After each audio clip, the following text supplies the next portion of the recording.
there's a part where there's not a scientist that would argue 60 to 90% of your immune system is in your gut. And so that should be the primary discussion whenever there's a health crisis, is what's happening in your gut, because what's happening with your immune system. And, a shout out to aloe vera is that I've never found anything more healing to the gut than aloe vera. You are listening to The Dr. Haley Show, the podcast dedicated to helping you optimize your health. Each episode, there will be an interview or a message to help you discover better health. We will be featuring health radicals on the show to bring new ideas to the table, as well as doubling down on key fundamentals to support you living your best life. Your host is no other than the founder of Haley Nutrition, Dr. Michael Haley. I'm Dr. Michael Haley, and this is the Dr. Haley Show podcast. Today's guests, John Ortiz and Jonathan Attleson. John Ortiz is a master healer with 40 years experience in training in Pranic Healing.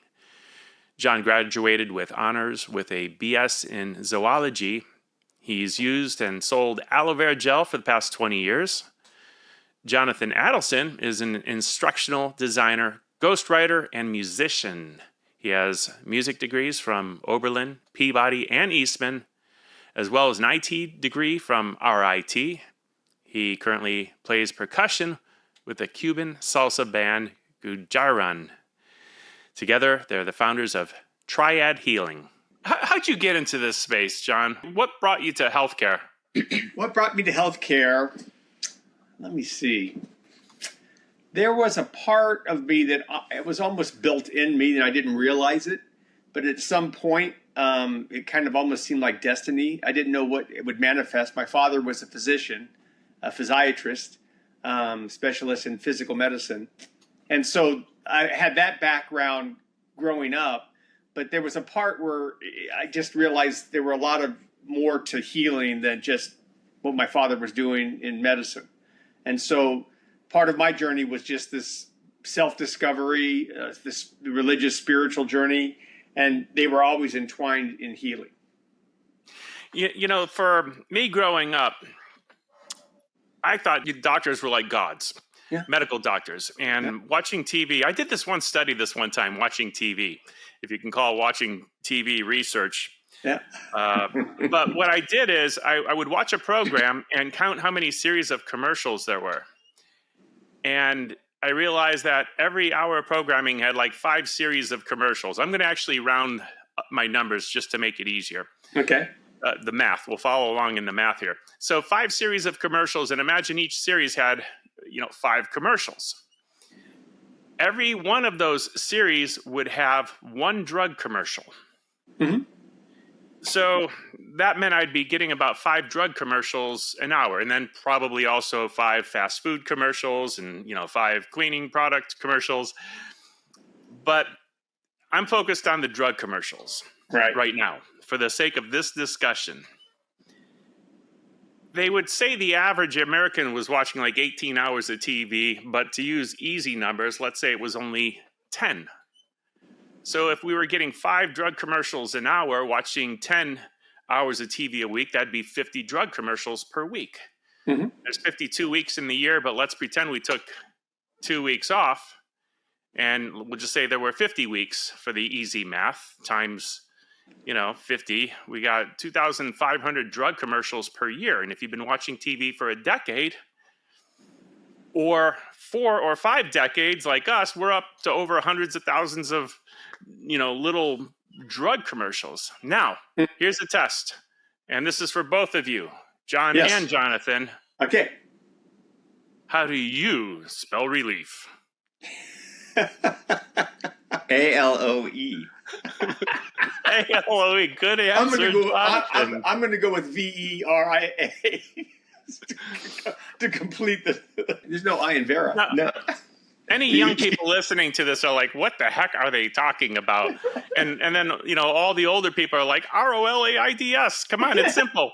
Yes. What are they talking about? Aloe vera. Well, I just had a picture of like your TV aloe commercial would be like 2 people watching a sunset in bathtubs holding hands. like that commercial. Yes, the Alice. But they're soaking in they're like in a tub of aloe, soothing their like sunburn. Nefertiti's. They're soothing their sunburn by soaking in aloe, with a mushroom cloud. They say Nefertiti's attributed her beauty to bathing in aloe vera. Yeah. So, who knows? But let's go with another one of those commercials. Finish this jingle. Okay. Plop, plop, fizz, fizz. Oh, what a relief it is. And, we haven't heard those commercials in years and years and years, but they've been programmed into our brain. Yeah. So with your father being, in healthcare, mm-hmm. and, certainly you had a TV, somehow you had to get out of that programming and say, wait a second, health doesn't come in a bottle. Yeah. How'd you get to that point? Getting out was an interesting thing because I was actually accepted to medical school. I thought my destiny was to follow my father's footsteps. And at the same time, I was working in a hospital and I was miserable. I was like, what the heck is going on here? This is not healing. This is just like a dystopian nightmare. And finally, he has this talk with me, and it's this father-son talk. And he says, I don't want to affect you adversely, but I don't want to see you become a physician. And I'm like, Dad, what's going on? He says, well, and this was back in 86, 87, something like that. And he says, what's going on in our industry between big pharma and insurance restrictions and such like that? I said, it's bad and it's only going to get worse. And most of the physicians that I know are actually second guessing their careers. So that was kind of like a big, like, what the heck? And I didn't fully understand the nature of it until later, what he was talking about, because I didn't know that there's only 2 countries in the world that allow direct advertisement of big pharma to the public. And so, but it was enough to allow me to question the direction, though. I have a funny story of my interview. I was accepted to College of Osteopathic Medicine in Pacific, but it was bigger than life. It was like California. Whoa, my gosh, all the people, all things. I was living at the time in Phoenix, Arizona, and so we were small little things. So somebody says, you should look into University of Arizona. And I thought, stay at home, only a couple hours, south, So I go down to do an interview at the University of Arizona. And I remember I called it the worst interview in the history of the University of Arizona. So there's this doctor and he's interviewing me. And I have him laughing. I have him patting on my shoulder, stuff like that. He's just having a good old time. He's just warm and fuzzy and everything like that. And then he asked me the question, why do you want to choose the University of Arizona? And I give him the perfect answer. I say, well, look, I'm an Arizona resident. I want to stay in Arizona. I want to practice in Arizona. I said, I want to be close to home so I can go up on a long weekend, spend time with my family. And it's like, he's just thinking, oh my gosh, he's found the perfect candidate. And then there was this guy at the time who wasn't known very well, Andrew Weil, the guy who looks like Santa Claus, and he writes a bunch of books. And he had written a book about questioning, the narrative of what medicine is and what it should be. And so I said, I read this book by Andrew Weil, and I want to study with him. And he looked at me like, I had said something like, well, I wanted to do geriatrics because I like Kevorkian's work, but the nature of the interview changes so dramatically. That was bad. I'm sorry. Yeah, but the nature, and I have no idea why it changed. So something interesting happens. They don't say yes and they don't say no. They put me on a waiting list. And that was the perfect thing, because if they said no, I'd gone to College of Osteopathic Medicine in the Pacific. If they said yes, I'd been to University of Arizona. And they say, we're going to put you on a waiting list, wait to see. And so that allowed me time to really reflect. And then finally, I turned down my position at Comp, and because I just thought, well, I'm going to get in at university. I know I'm going to get in. And as it came out, they said, you didn't get in. And at that time, when you're 25, 26, you think, oh my gosh, I can't wait a year. It's like eternity, 365 days. And so, but then I had been praying very hard about what I should do. And I was looking for like this neon light in the sky to say what you should do or shouldn't do. And in retrospect, I got that. I just didn't recognize it. if you're praying to the Holy Spirit, maybe med school is not right for you. I would say I would have been a rebel. I would have lost my license pretty early. So For sure. For sure. There's plenty that have. There's some that have gone against the typical medical practices and just got hung out to dry. Yeah. I look at, in fact, I think Dr. Mercola, is he an osteopathic physician? I think he was an osteopath. Yeah, he's Geo, yeah. Mm-hmm. And, they literally disappeared him from the internet. Yeah. Yeah. Now, he still has a huge following. Yeah, he does. And people would call me, and they still reference him. So for many people, I once heard Dr. Mercola stays grounded, earthing, grounding, 96% of the day. I'm thinking, that's much too hard. I said, if I'm batting over 20%, I'm feeling pretty good. Oh, my. Yeah. I'm wearing shoes that have rubber soles right now. I am definitely not grounded, but oh well. I think I'll live another day.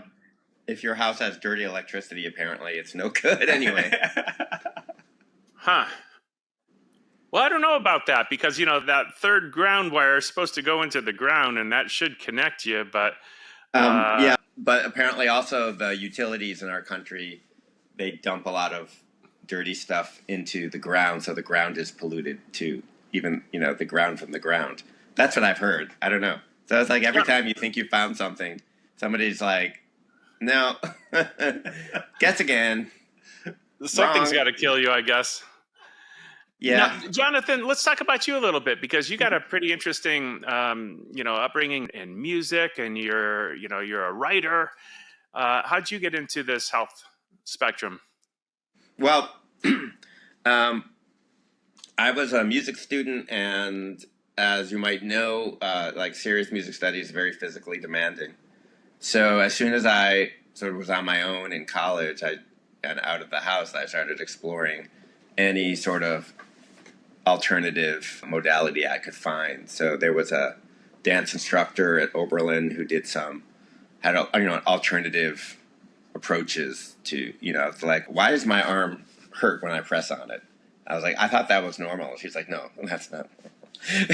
and so she had the balance board and this, back massager thing and these cool things. And they seemed to, they were cool, and I explored them, and that helped me. And then just went from there, as I went to different schools and stuff in different towns, and explored different modalities like massage and chiropractic. And I had a dog at one point, and I was seeing acupuncturists, chiropractors, all that stuff. But I had a dog, and very carefully selected based on genetics and breeding and stuff. And then we're like, the vets say, put some of this flea ointment on the dog to get rid of fleas. It's a very furry dog. It was like, yeah, that seems like a good idea. You don't want fleas in the house or on your dog. And they're like, don't touch your dog for 2 days. And I'm like, Okay, so it would be bad for us to touch the dog because the neurotoxins will get into our body.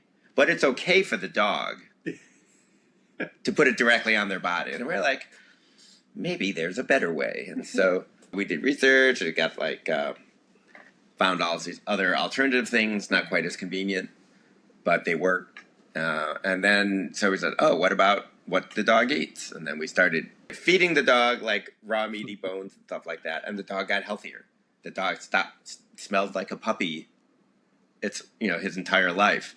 His fur was soft and fluffy. And it was like, wait a second. So the dog's now eating better than us. The dog has an amazing health. So maybe, we should try that. So then we went all in on that. And I started getting really great results with eating clean and functional medicine. And then from functional medicine, I was like, what's next? And that took me to carnivore and other things. At the same time, I ran into John, and that's a whole story in itself. Yeah. So have you gotten energy work done then as well? Oh, yeah, for about 10 years.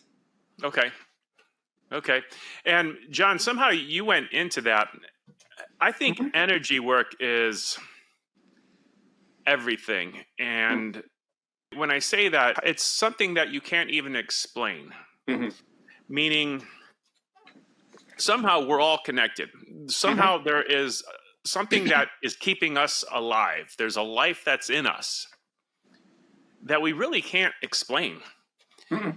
As a scientist, imagine we got so good that we could arrange all of the atoms into the right proper place and arrange them into this perfect cell that had, all the organelles, the mitochondria, and somehow we arrange them, put them all in the right place. How do we make it vibrate with life? Mm-hmm. That's something that we just can't do. We can't explain it. Yeah. And I'm wondering your perspective on energy healing. Mm-hmm. What is it? I've heard of scalar energy. There's prayer. There's positive thinking. What is it? Well, for me, it was kind of all-encompassing, that I realized that everything is energy, that the difference between health and disease was at some level an energetic difference. Difference between happiness and depression was at some level an energetic difference. I could even argue the difference between poverty and prosperity is at some level an energetic difference. So part of my personal journey was realizing the potential impact of energy, and then that each of us have our own energy. I remember the original study that they did where they wanted to find out the weight of the soul, after a person died, and they weighed him and he weighed 21 grams less. So there was this idea that something got lost that was 21 grams, and it was this mystery. But are you sure they didn't just evaporate a little? Yeah, but my point is it became back to life and had a new life. When that 21 grams come back? So there's a part of me that's always questioning everything we see and hear. But at the same time, I realized that there were masters that had a different level of energy. And that, when you talk about Jesus Christ's ministry, it was predominantly a healing ministry. When you talk of its miracles, most of those were healing miracles. Shout out, making water into wine, which could be a wonderful, provocative, abundant, profitable business model. But what did he always say, though? Not always, but, it would follow, your faith has made you whole. Which was interesting about that statement was that it was empowering the individual to realize they were a part of that equation. In the Bhagavad Gita, it says, for every step you take toward God, God takes 100 steps towards you. But you have to take a step.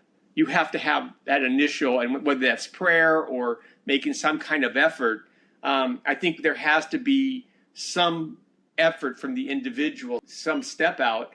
And then what can come back is an exponential return. Well, but you're talking about the placebo effect. So if you have faith, but that's faith-based healing. Energy healing is not faith-based healing, because I'm sitting there and I feel something coming down my body, and I'm like, okay, that's like not, I don't, and I'm very skeptical about stuff, but when you feel it in your body, you say, okay, something's happening here. But you've heard phrases like, he'll rub off on you, and laughter is contagious. Or the best medicine.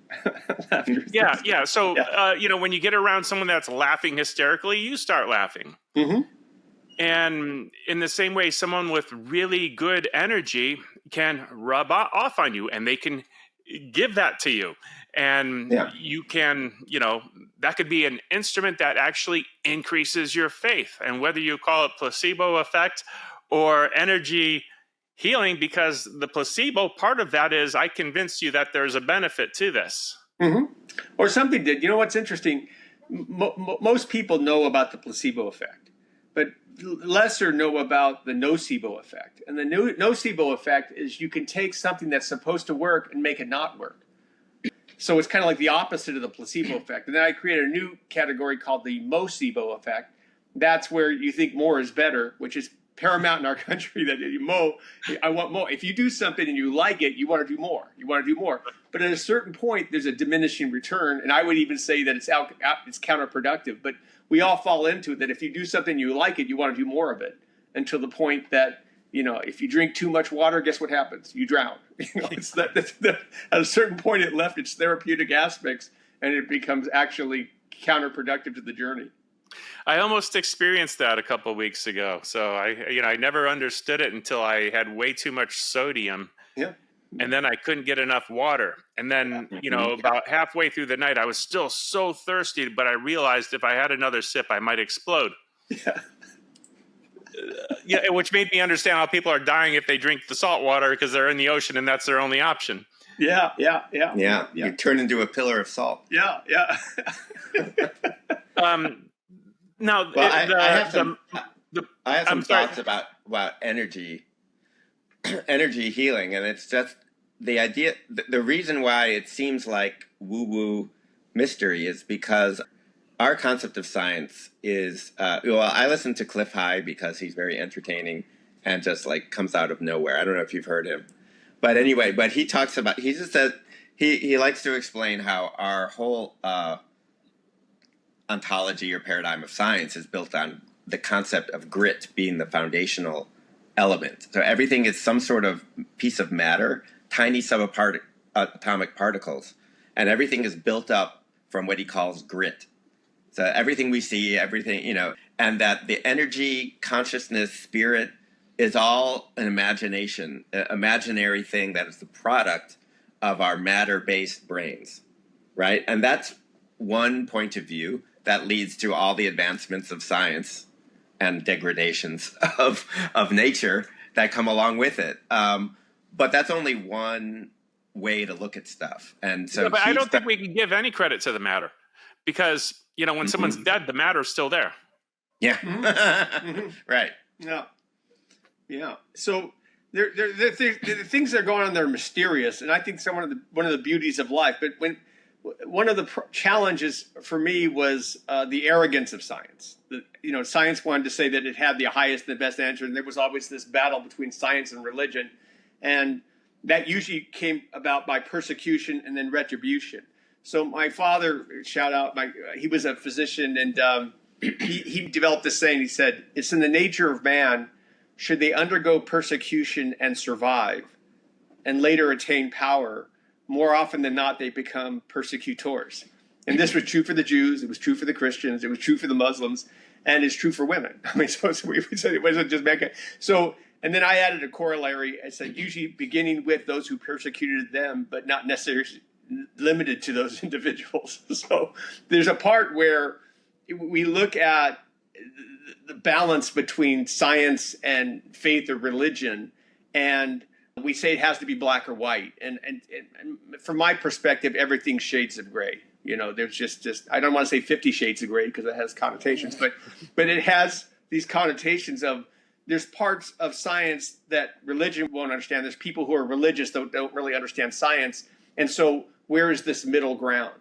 Where can you draw on both sides? Interesting thing with Albert Einstein, he was very religious.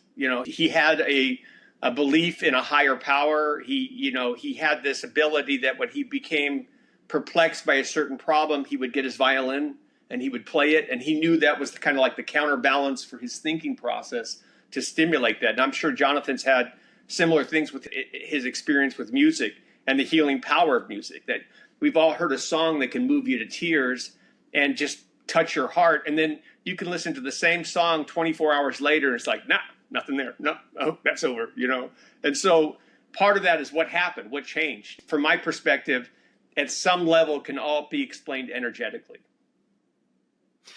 I understand that. And I'll take it a step further too, because I don't think you're just having an encounter with a patient and you're giving them good energy.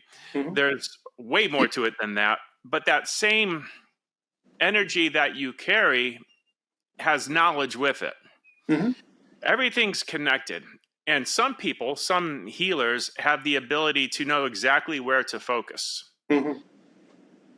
And they'll say something, you'll say something to a patient, and how did you know that? Yeah. Whether it's something emotional that they're going through, mm-hmm. people with this kind of pain, I perceive that you're having a real significant stress in your life, probably relational.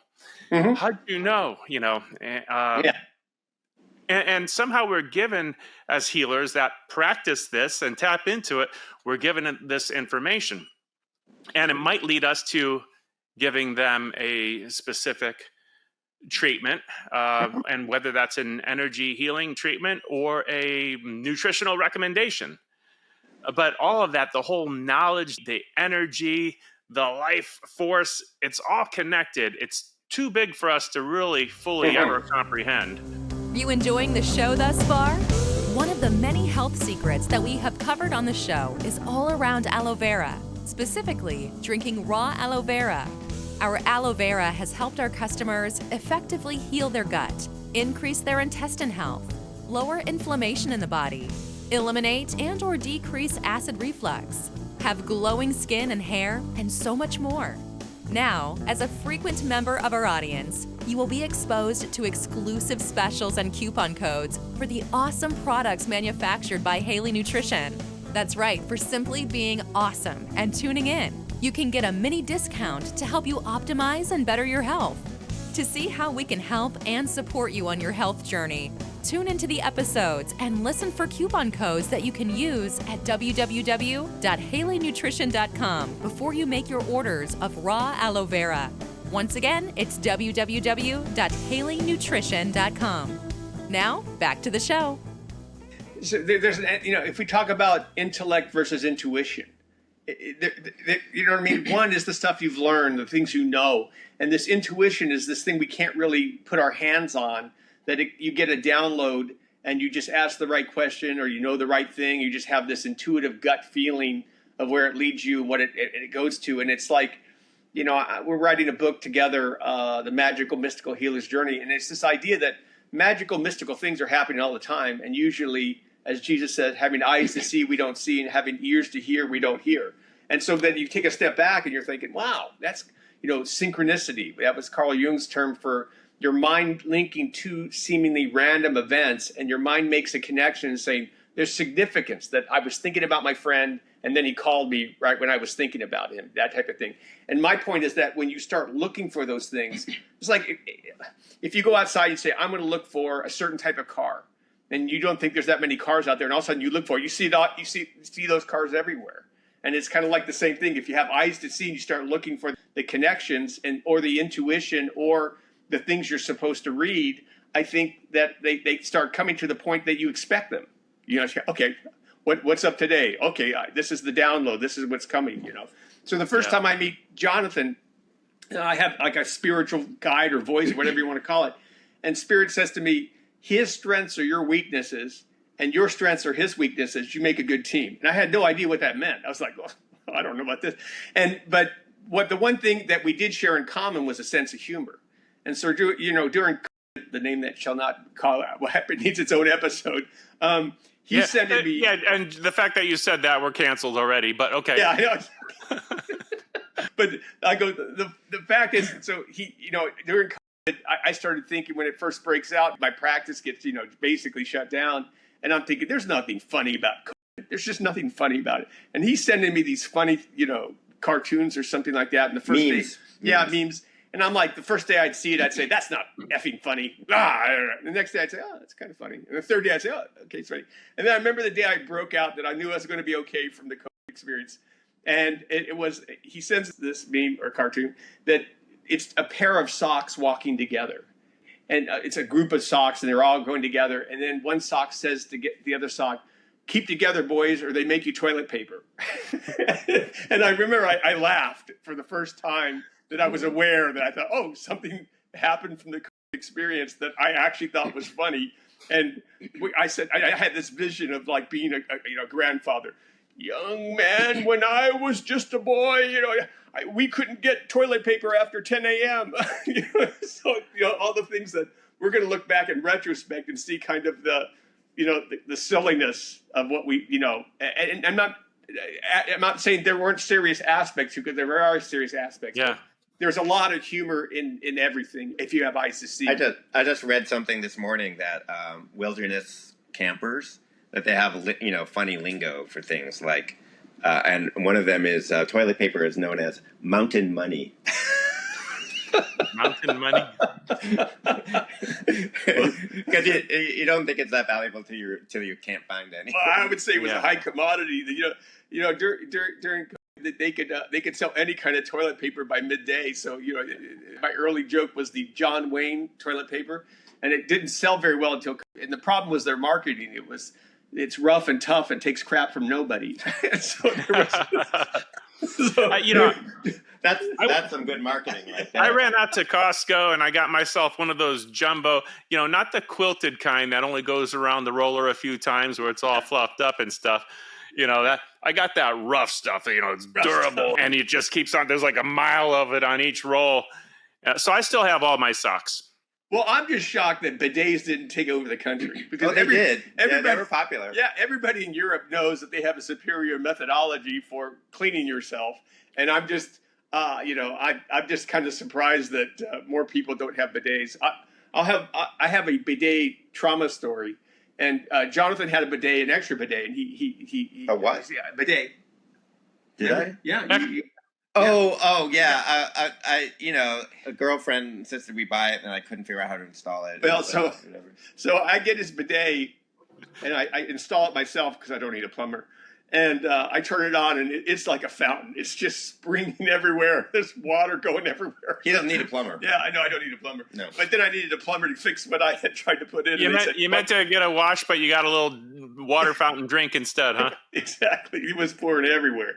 But anyway, so that's what. I saw a funny YouTube or TikTok or whatever it was where someone just wiped mud on their head and then tried to wipe it off with a piece of paper. And it's like, yeah, I want a bidet. We're just spreading it around, aren't we? Okay. Yeah. Well, I have, I can hook it up to the water, but I don't have an outlet anywhere near there. So I can't make the electrical part work. So I see. Yeah. Just not configured for that. Yeah. I'm just going to run outside and squat over the sprinkler. I don't know. An apartment complex, maybe not that great. Some people would call that overexposure, but it all depends on your perspective.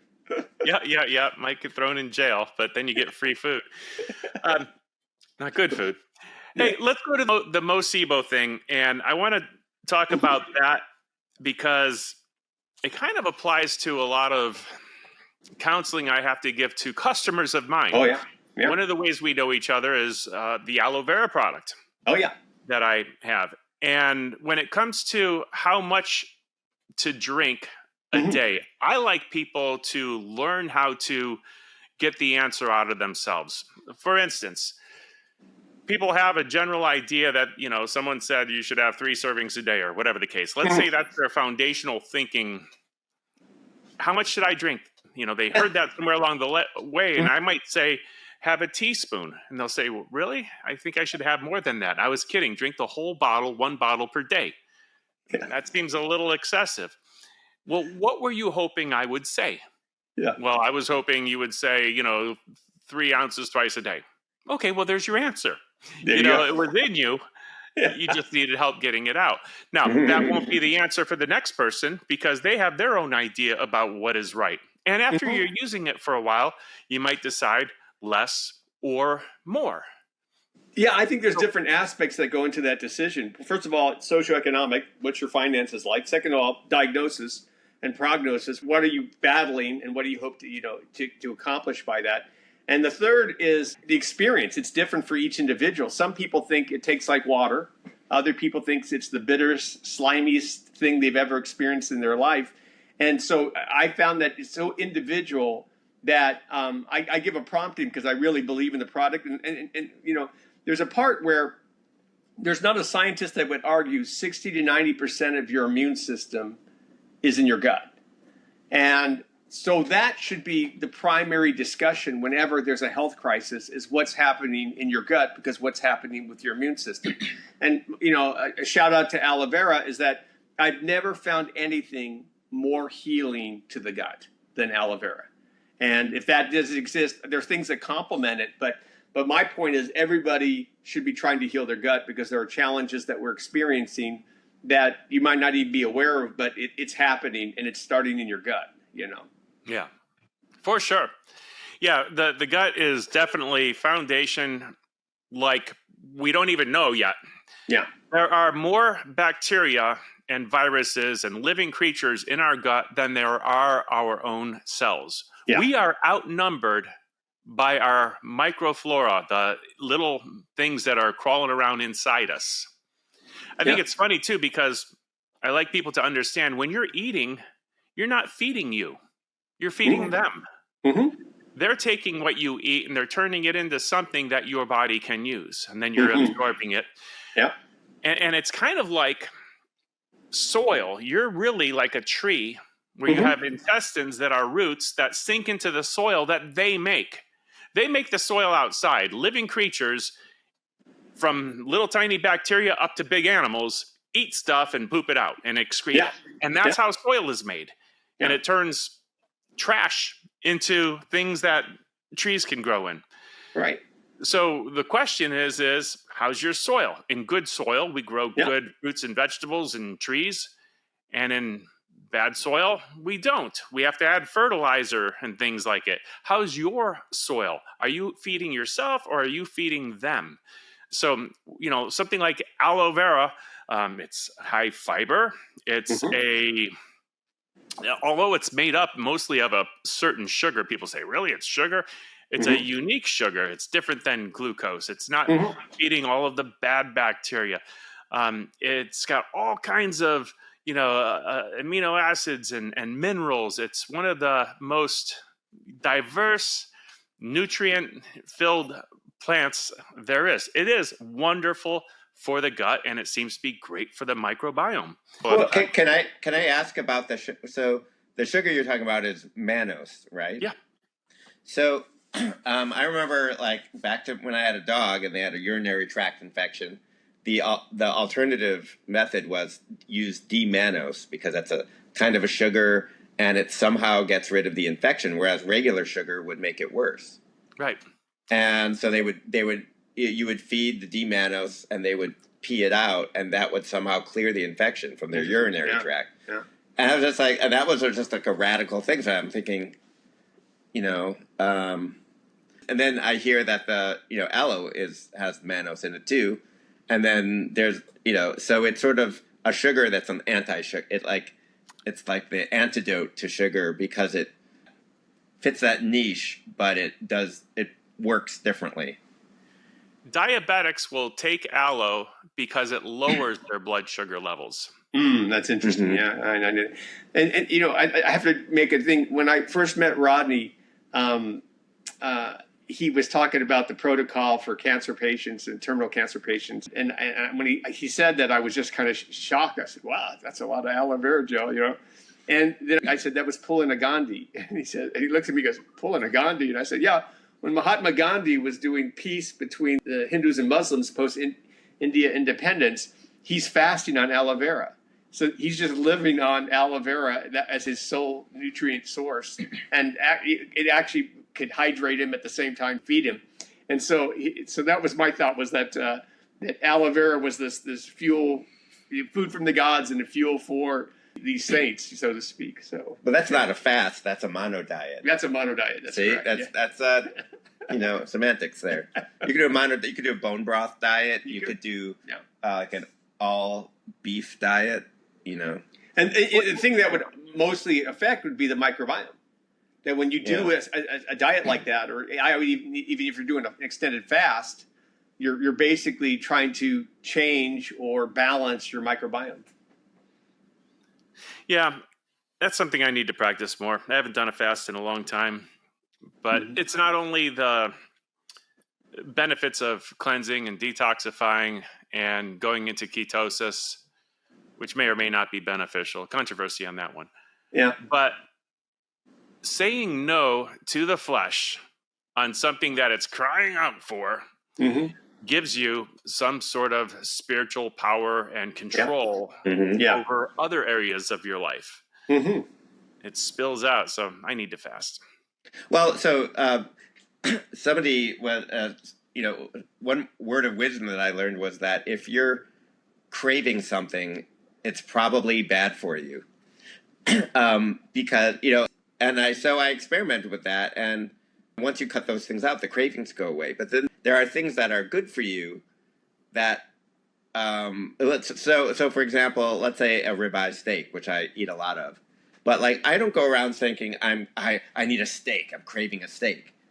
I just feel hungry, and I'm like, okay, I should eat a steak, and it's not until I cook it and it smells good, and I'm all ready to eat it, and I'm like, oh, I'm really hungry now, and I really want this, and I'm rah, rah, rah. But I don't crave it, which is really weird. Well, there's a lot of things going on psychologically. For instance, when my wife, who had been a vegetarian for like 10 years, when she got pregnant, she craved meat. And she just thought that was so bizarre because here she'd been a vegetarian for so long. And then all of a sudden, and she asked, my pilot, I was like, well, if you're craving meat and you're trying to have a baby, have your baby be healthy, then you should, kind of honor the cravings, so to speak. And that's interesting because when women get pregnant, they have interesting cravings. They'll crave pickles, or they'll crave salt, or they'll crave whatever. And there might be an inner tuning that we can get in touch with in terms of what's actually my best interest and what is also self-sabotaging. What am I doing to, Well, she got out of her head and into her body. Because I heard about some study on vegans or vegetarians that they're presented with some meat, and consciously they're like, no, yuck. But subconsciously, the same parts of their brain that carnivores have, they are lighting up and saying, Mom, me want some, me want some. So our consciousness is so strong that we can totally bury those, the messages coming from our body, our, inherent desires and needs. Yeah, you know what the ancient or the elden Native Americans called vegetarians? They called them very poor hunters. Now, just in case anyone's uncomfortable listening, or you guys, I eat meat. Okay, Yeah. my wife and we had ribeye steaks actually for lunch today. Yeah. When it comes to those things, I do believe that plants are medicine, and they can certainly be used for health purposes. Mm-hmm. Animal foods, people that don't get them do seem to be lacking something. Yeah, especially vegans more than vegetarians. I think you can differentiate. But my mother was a nutritionist, and she felt that the superior diet was the Chinese diet because it had lots of fruits and vegetables, a little bit of meat. And that meat was like a super vitamin pill that would cover all the things that that you weren't getting from the rest of your diet. Well, you can get the nutrients from anywhere. You can get them from animals if the animals are eating the right things. Mm-hmm. They say you are what you eat. Cows are vegans. I eat them, so maybe I'm a vegan because I eat cows. That doesn't really make sense, but the reality is they're eating grass, and I'm getting the nutrients that they're eating. Yeah. But I'm also getting a lot of nutrients that I couldn't get from eating only vegetables. So I eat animal foods.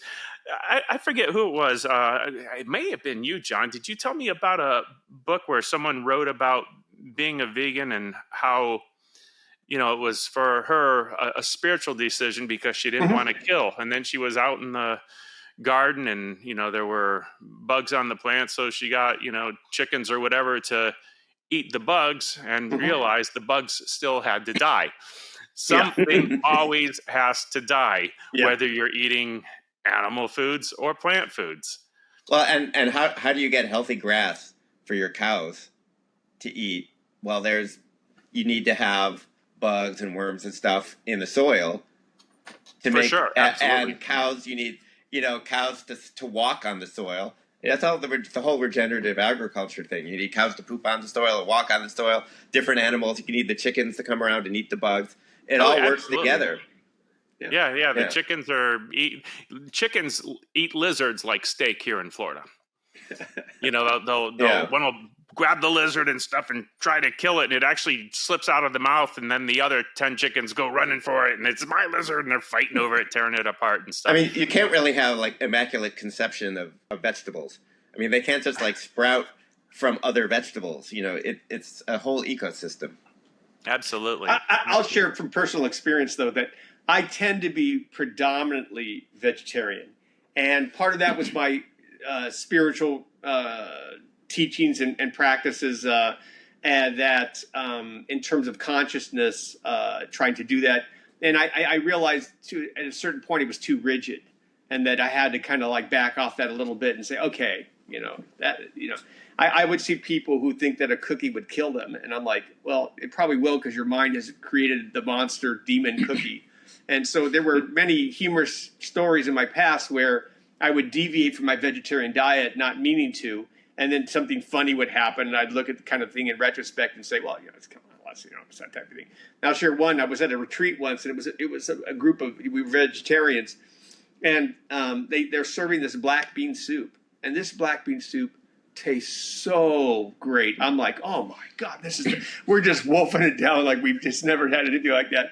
And I do something I rarely ever do. I say, I have to go back and give my compliments to the chefs, because this is the best vegetarian black bean soup I've ever tasted in my entire life.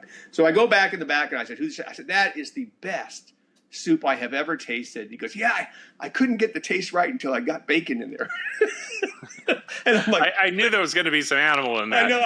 I knew there was going to be bacon. Bone stock, of all the animals, you had to go with bacon. I'm like, oh my gosh. Oy vey. Oh, good. Shut up. Jesus' miracles and kind of the humor I always see it behind it. There's a story of Jesus, and he has this guy who has a legion of demons that's possessing him. And so what happens is he calls them out, and he puts them in a herd of swine, and the swine go crazy, the pigs go crazy, and they jump off a cliff. And I'm sort of thinking the humor in this, like, hey, what did that pig farmer do to you? And I know from your report that was not kosher. And I said that might have been the origin of the first barbecue all-you-can-eat pork. Because all the pigs went. Maybe. Interesting. We did talk about this on a different podcast recently. Mm-hmm. I do believe everyone that eats animal foods, which I think everyone should for the most part. A lot of my customers are fighting cancers. Oh, yeah. Right? Yeah. Plants are medicine. And you might be in a season where you need that extra detoxification, cleansing, healing, all those super nutrients from plant foods. So in certain circumstances, a growth food might not be right for you. And that makes sense to me. But I do believe for the animal eaters, everyone, if you eat chicken, you should kill a chicken. You should go through that experience and connect with the food that you eat and understand that this is a gift. Mm-hmm. And it's a spiritual experience. And all of a sudden, the whole chicken becomes important to you. And not only you just eating the muscle and the best parts of it and throwing the rest of the way, but you use everything and you make broth until there's nothing left. And then, when you present that to the family, you say grace like you've never said it before. Mm-hmm. Mm-hmm. Because it means something different all of a sudden. Well, there was a Native American tradition that when you killed an animal, you gave respect and honor for its sacrifice for what it was doing for the tribe and such. And so you honored the animal's sacrifice in a very, in terms of gratitude, that you're saying, hey, thank you for, this ultimate sacrifice and such. Yeah. Well, sugar is a plant, isn't it? Sugar cane? Yeah. Sure. That feeds cancer, right? Well, I don't know. If you gave someone the cane to chew on, would it feed cancer? I don't know. Mm. Yeah, it could be the processing. That thing is that we take and that's Mocebo effect, that you take something sweet like sugar cane and you concentrate it in a super concentration that's more sugar cane than you could ever eat. And then you're trying to make an assessment on what is sugar. You see what I'm saying? That in moderation, maybe it doesn't hurt you that much. And one of the things that I've found with my cancer patients is the most difficult thing to navigate is the person's fear, because there's legitimate reasons to be fearful, like what's going to happen, what we're going to lead to, what's going to happen to my family afterwards, my finances or whatever.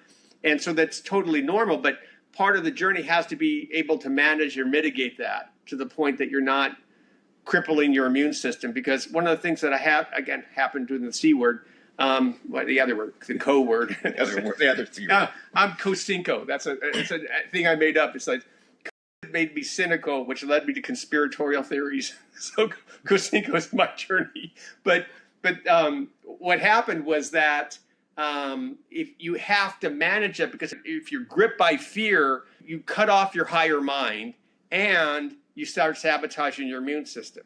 Because if you're afraid enough, it could just totally, destroy you. And so part of that is the awareness that you're realizing a balance is necessary to control your fears, to kind of have a certain degree of peace of mind, even in the journey where it's taking you. Yeah. I was told that when you're in fear, breathe. In fact, take a deep breath. Hold it. Connect with your body. Let it out. Be back in the present. Yeah. Well, doesn't that tie into sort of the acid state? Like, Yeah. Acid base, and the breathing brings in, alkalinizes and Well, counteracts that acidic state. Baruti writes a book called Alkalize or Die. I'm sure you know it because it kind of changed things in ways we can't imagine. But the idea was that, the acidic diet was going to be meat, sugars, grains, processed foods, and such, and that the alkaline foods were plants and vegetables. And I'm going to hear you out, but I'm going to disagree with the concept. well, you got to hear where I'm going with this, because ultimately what transpires is I'm reading this book and I'm saying, okay, so you're saying diet-based deserves alkalinity and acidity. Well, what you find out is that thought produces alkalinity and acidity. And so the alkaline thoughts would be like peace, love, joy, harmony. And the acidic thoughts would be anger, hatred, fear, this type of thing. And so if you contemplate how much of the time of the day you're eating versus how much of the time of the day you're thinking, there really is no comparison. I mean, so if you're thinking constantly, I think we think, they have a theory that we have 60,000 thoughts a day, which I don't know who monitored that, But the point I'm making is that that's constantly going on. And I would say that that's a much more important factor than what you're eating. And then from a religious, spiritual background, we have a belief system that you can bless your food and change the energy of it and the impact on the food itself in terms of how it affects you. And so what I realized with that book was that, thought is much more important than what you're eating. So what are you thinking throughout the day? And then I started thinking about the healing benefit of music, of nature, of friendships, and all these things that we know are good for our health, but we don't really fully realize the impact of our thoughts on our health at a moment's notice, every moment happening every day. Yeah. When you bless the food, are you changing the food, or are you changing your perception of what it's going to do for you? I would argue a combination. There's a part where we create our realities by our belief system, and that there's a certain part that we energetically can change something by that belief. And I think that's one of the problems with science. When we talk about experimental bias or this idea that we have to do a double-blind study. Why? Because if the scientist believes something, they can affect that experiment. So we have to do a double-blind, so the scientist doesn't know what's going on and what's placebo, what's what's the control. So from that perspective, when you expand that out, in science we try to take the placebo effect and we put it in this corner and we say, okay, this is the placebo effect. We don't understand it. It works. We know it's there, but we're going to give it this, 10 to 25%, depending who you talk to. And I'm like, well, isn't that a key point? I said that your thought pattern can change the nature of the experiment. And that's just somebody who doesn't really understand the potential power of thought. And that somebody who actually becomes more powerful actually could have a greater effect than that. Yeah, cool. What's Substack?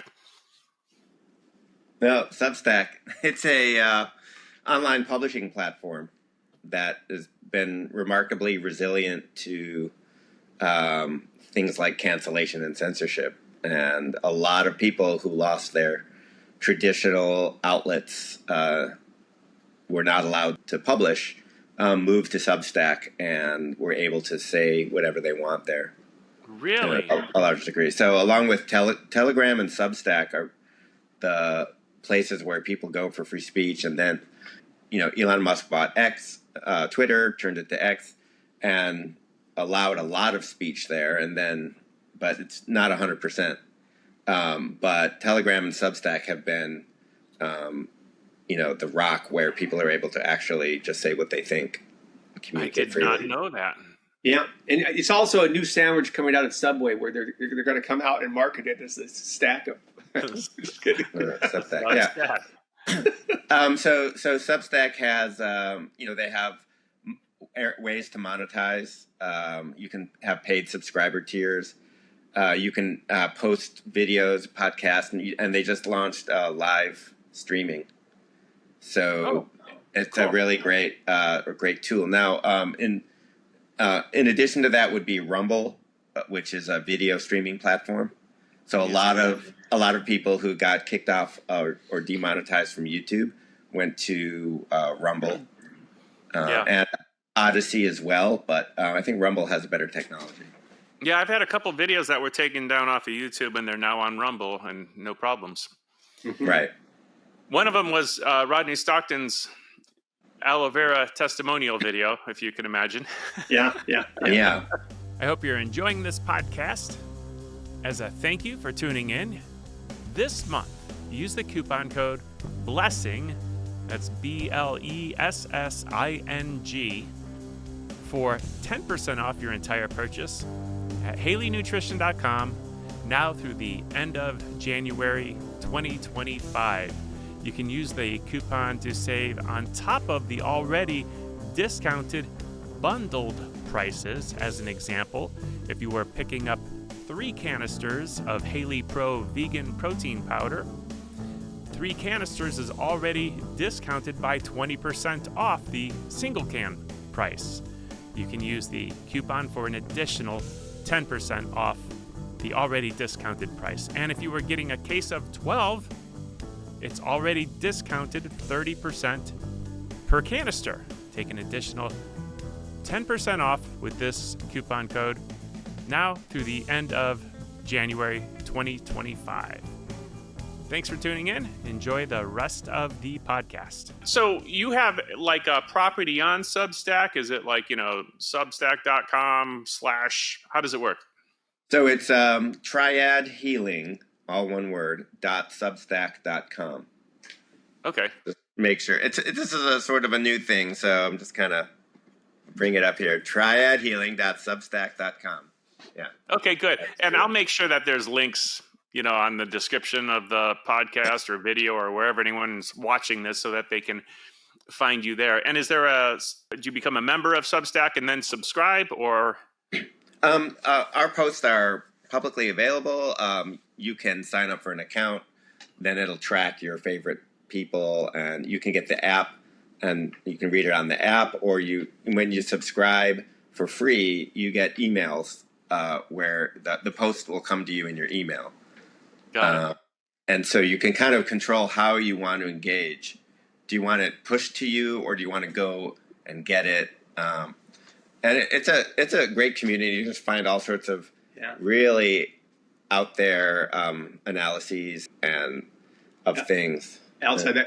Basically, it's uncensored. So all the people who disappeared, you find them, and you're like, oh, there they are. It's like all these lost people that just disappeared. Not the people that disappeared, the people that got disappeared. Got disappeared is actually right. Some people get suicided. Some people get disappeared. Yeah. Hey, shout out! I have no suicidal tendencies in my system. I have no suicidal inclination either. I'm very happy. Yeah. Very happy. So basically I just use this as a platform for my ghostwriting. So I'm writing about healers and their healing journey. So we're not trying to say necessarily, this is the truth as we understand it, and you must do this to be healthy. It's more like, okay, well, we understand that there's a lot of skepticism about experts and experts saying, I'm the expert and you should do this. So we're kind of take a step back and say, let's just take what John says, his stories, what he says in his practice, put them out there online so he doesn't have to say it over and over again. But also, it's his personal testimonial, his story, the things that he's heard and he repeats, and other people's stories as well, how they became healers. And so you can say, oh, well, I don't believe in that, it's hooey, but now you can see this is how this person got to this place. And for them, it's not hooey. for them, it was life-changing. So you can see that. And, so it's quite different than like a book on pranic healing. It's about why John is an energy healer and how did he get there and where did he come from, Yeah. So it builds credibility and it makes you sort of think about, oh, maybe there's another way to look at things. I always believe that the story is the important part, because you can tell somebody something and a month later they've forgotten, or a week later, and sometimes an hour later they've forgotten. But if you tell a story, and ideally there's some kind of wisdom embedded in that story, or there's some kind of humor in that story, then it has more of a tendency to stick. And that it makes it more of an impact when you share it in context of like, I'm not just saying this is my story of how I came to this realization or this understanding of this particular thing, but still honoring each individual's journey that says, you're an individual and there's something about you that's unique to you. So you have to find out what resonates with you and what doesn't resonate. So, there's been a shift in the audience, I think, from, years ago, it was more like the expert tells you, the guru or the expert says, this is what you must do. And you're like, oh, yeah, I'll try it. But now it's more like, it's all about testimonials. It's like, I was angry, I found this, and now I am happy. And I did this, and now I can, why don't you try it? I'm not going to say it's going to work for you, but it worked for me. So that's why I dedicated my life to this. And you see this over and over again with people in alternative healthcare saying, well, I was injured, no one can help me. I found this and I devoted my life to it. So functional medicine, like, I don't know, Dr. Ruscio, Michael Ruscio? I know him, but I know of him. Yeah. So, he was a chiropractor, but he now does completely like nutrition and stuff like that. But he had the same story. And so when I was working with him as a patient, he had experienced very similar problems to mine, and he had the same journey, and he just had, figured out what works. So it was a lot more condensed for me. But then to hear from him that, even if you do everything and you get better and it's great, but it's never 100%. Like there's always still that struggle when you fall off the wagon and you have some bread or some wine or something, and maybe you don't feel so good again. And you're like, oh, here I am. I'm back again in my old patterns that I thought I had vanquished. And he said, yeah, but, you just go back to the program, clean it up. You're back on track. Now, that's functional medicine. Maybe there are, even better ways to deal with things beyond that. And that's kind of where I am now. I'm kind of like, that's great. And it helped me a lot.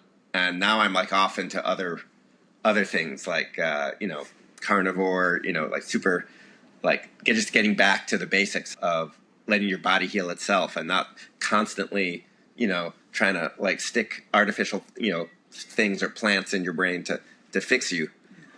I just wanted to shout in terms of what the origin of Triad healing, where it came from. In my energy healing journey, it was this idea that we're most of the time focused on physical healing, because if we have a physical problem, that becomes obviously the issue we're talking about, and that is your diagnosis, prognosis, stuff like that. And then some people have to get into the mental emotional component of healing, which you talk to a psychiatrist or a psychologist, they're going to say that's actually the most important aspect, and I can't argue that. And then what I would call a spiritual or karmic healing, or that perspective. But to me, it was like if you're not looking at the whole picture, you don't understand the whole picture. And so that the holistic component was saying you have to look at these three components, then they're so intertwined you can't separate them, and yet we have to separate them for comprehension purposes. You're saying, okay, can you pray yourself to health? Yes, you can. Can you believe yourself to get healthy and strong, and that becomes your reality? Like every day in every way I'm getting better and better. Mille Couillet, shout out, was a scientist. He was an early psychologist and pharmacist. So he's doing early drugs in France. And he noticed that the people who took his pharmaceutical things, if they believed it was going to work, it usually worked. And if they didn't think it was going to work, it didn't work. So he was the one who termed every day in every way, I'm getting better and better. And he would say, your mind's not going to accept that, but you give it marching orders. You say, okay, this is where we're going. This is what we're doing. So you repeat it over and over and over again. And then, as of recently, when Jonathan and I were talking about various aspects of healing, we realized there was a new thing that needed to be talked about, that for healing it had to be safe. So people do things that are just kind of dangerous, right? And it had to be effective. And so it had to work, in other words, and then it had to be affordable, because the number one cause of bankruptcy in this country is healthcare. And so when you're looking at the impact and what's transpired and what's happening, we're looking at a country that most of the bankruptcies that are happening is due to healthcare. And that is not set to get better. It's actually going to get worse. And I just like a little side history note. So when General Motors, Obama becomes president, and there's this big meltdown in the economic system and such, and the decision is, who do you loan money to? And so he decides to loan money to General Motors. And General Motors, they declare bankruptcy. They take the money and they turn it around really quick, and they pay back the money back with interest underneath the length of the term of the loan. And it's considered this great story of the American system and capitalism, stuff like that. But unbeknownst to most is that when they declared bankruptcy, they cut off the people with pensions and healthcare plans. So they had been known as a healthcare company that built cars on the side, because when they first start the pensions and stuff, people were dying 50, 60. Well, also these people start living 50, 60, 70, 80, and you have these pension plans, and suddenly you're paying in and paying in and paying in and paying in. And so it wasn't sustainable in terms of the economics of it. And so when they cut those people off, instantaneously they become profitable in a short amount of time. They're able to turn around. Well, that's kind of where the country's heading. That we're putting all this money and energy into healthcare, and we're talking about how do we have coverage and what do we do and stuff like that. But I would question the sustainability that if you don't have a healthy society where people are responsible for their own health and doing the steps necessary, like taking aloe vera or like exercising or doing the various things, that you're literally driving toward the end of a cliff. And that eventually, I don't care how much money you have, it's not going to be enough. Yeah, for sure. Well, but getting back to the concept of the triad, so we talked about the physical, mental, emotional, and spiritual karmic. So these are three areas that John thinks about in his healing, and moves people through as they're comfortable, right? What they're comfortable dealing with at that moment. So I think that's a lot. There's a lot there to explore for us, and we've just barely touched the surface. Certainly in John's story, it's all over the map: physical, mental, emotional, spiritual, karmic. So you get a taste of it there, but it's a lot for us to unpack. Safe and effective and affordable, right? So we heard a lot about safe and effective. Nobody trusts that anymore, and the affordability is like, well, somebody's paying for it. I mean, you're paying for it in your taxes. You're paying for something in your taxes. They give it to you for free, right? So you think, hey, this is affordable. But somebody's paying for it. It's you when you pay your taxes. And then they give it to you for free. So, it's not really affordable. You just don't see the cost, right? So we're trying to think about things that are, really affordable. Like aloe vera is not expensive compared to, what a drug actually costs to make, with all the taxpayer funding that goes into making it. So anyway, but the other thing about the triad is I'm just really turned off by everything being looked at in terms of a binary decision, right? It's right versus left. Ivermectin is good or it's bad, right? It's you've got to choose one. And so you have mainstream media used to be all about, here's one side and here's the opposite side. Pick a side. Like, oh, here's one view, here's another view. Oh, when we're out of time, we can't actually have a debate or come to any sort of agreement or anything. And of course, and then it changed to like we have two people and they both agree. So, okay, that's not very interesting. But why aren't there three sides to a debate, right? Or more. Yeah. So by thinking in threes, by having three people in a trialogue instead of a dialogue, it gets more interesting. You have now three different perspectives. You can get three different sides to something instead of a he said, she said kind of thing. Yeah. In terms of history, I was always fascinated by the number 3: Father, Son, Holy Ghost, past, present, future, stuff like that. And so, I had originally gone with trifecta healing because that was a gambling tournament. It was this idea that you bet 3 different ways in a race. But then I do believe we have a gambling problem in this country that's only going to get worse. And we could advertise any kind of gambling if we put that disclaimer there. If you have a gambling problem, please call 1-800. But No. Actually, what happened was I was playing around with ChatGPT and some of the stuff we were writing, and it came back. It just GPT decided that it preferred the word triad to trifecta. And it just changed the word from trifecta to triad, and I was like, "That's it. It's a musical term, and it's 3." And it's like, explain what the musical term is. Well, yeah. So like a dyad is like an interval. So there's 2 notes, and that would be an interval, and you add a 3rd note. So you've got let me see. Yeah. So now you've got a triad. You've got 2 intervals. You got 3 notes, and that's a triad. Got it. Right. So the basics of that sort of emerged through counterpoint a long time ago. So, and now we think that all music is just chords, but it all started with individual voices. So you would have a melody and a counter melody, right? So it was all intervals. So I think like Gregorian chant is like that. And then they started trying to build more and more complicated music, and the notion of three tones, and how do you control for that so you have the sound of 3 voices continuously moving but distinct as 3. So that became like really key. And then they tried to add a 4th, but it generally was only 3 unless so anyway, that's what we're trying to. Yeah, there's a I studied this I studied this for many years. So I wish I studied music. I do know a few things about it. For instance, when there's 3 beats per measure, the crowd tends to go side to side. When there's 4, they tend to go like this.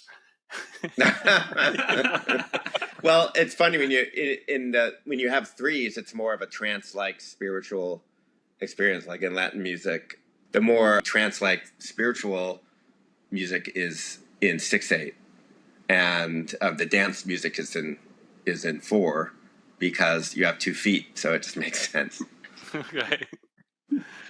Well, yeah, this conversation, I think I can talk for hours with you guys. What I'm hoping we can do is reconnect. And sounds great. Yeah. And there's so many things I want to talk about. John, where's your practice? My practice, I have an office in Lafayette, California, and it's in a little redwood grove. And so it's like my little slice of nature is I can walk outside and be underneath a couple of redwood trees. When I first came to California, I saw a redwood tree for the first time, and I'm like, I had to touch it. I'm thinking, here I am in North Carolina, and I'm hugging a tree. What's going on? And then somebody sees me in the open space. They have this beautiful thing in Walnut Creek in Lafayette where we have these open spaces that you actually walk through nature in undeveloped areas. And they was thought out in terms of the city planning and such. And so this office just kind of came during COVID, and it was kind of my sanctuary, my hideout. And now that's where I do my practice. All right. And if someone wanted to contact you, is there a website or a phone number? What would it be? It would be my phone number. I'm low tech, so it could be Triad Healing. We could contact through that. Mm-hmm.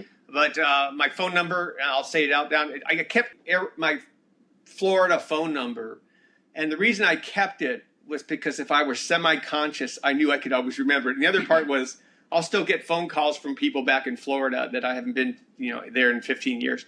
So it's 386. Let's do this. Instead of printing your phone number, let's give the name to your office that they can look up on Google. I used to have that, and I kind of gave that up, so I don't really have that anymore. I'm going to check it right now. Hang on a second. Okay. I believe you. What's the name of it? At one time, it was Abundant Living. I was working with a physician there, but I worked at Mount Diablo Integrative Wellness Center. I worked at. He's just a guy with a phone. I'm just a guy with a phone and a crystal trying to make the world a better place.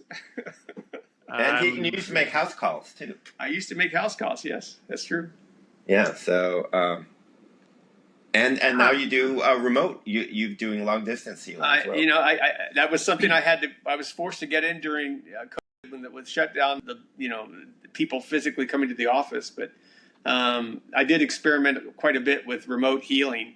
Though I found it for a lot of people was a step beyond what they could believe, and such as that. And so, and what I really liked was when somebody came to the office, I'd have that, or even somebody calls me, the human interaction, the ability to share and talk and interact and such. What'd you find? You got to smile like you found something. He doesn't exist. Yeah. He's a ghost. I'm a ghost. I'm just a waft in the wind underneath the redwood trees. We got to fix it. That's my job. My job is to go out there in the world on the internet. I'm already out there. So I'm like, and using technology, and I was like, okay, well, there's no way I'm going to scrub myself from the internet and go private and anonymous. So, all right. I'm going to try John uses me as his, I'm going to try something different. Hang on a second. What I'm doing is I'm going to HaleyNutrition.com, hitting the store locator. What's your zip code? 94956. Let's see what comes up, and we'll see if it's valid anymore. Abundant Living. It's not really Abundant Living anymore because that was the physician I was associated with. So it's kind of like, I would call it Triad Healing. You can change that in your... Okay, we're gonna have to fix this and get you a Google listing. Is it okay? All right. The phone number, is it the 386 number? Yes, it is. Okay. All right. So that's going to be on Haley Nutrition. You know what I could do? I'll put a link near this podcast in the description somewhere to this page that has your contact information on it. Okay. Well, thank you. There's a lot of my clients who have come through people contacted me about aloe vera gel, and then we'll get into a discussion, and it'll just go to different. And so some of my best clients and some of my best friends have come from that connection. So there was always kind of like this magical, mystical component of aloe vera gel circling in my life. So you got a good aloe vera story. Is that on Substack? Yes. It is. Yeah. All right. Yeah. And is it a subscription based or anyone can read it? No, it's all open to the public right now. I have that link to that. I do. It's a good story.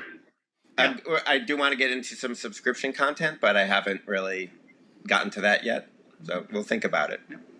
And I can't really think about how many hours I've spent telling that story to different clients, and now I can just reference. Here's the story. Read it and tell me what resonates, and we'll have a discussion about the parts that you find interesting. It's a great story. I found it all interesting. Good stuff. Yeah.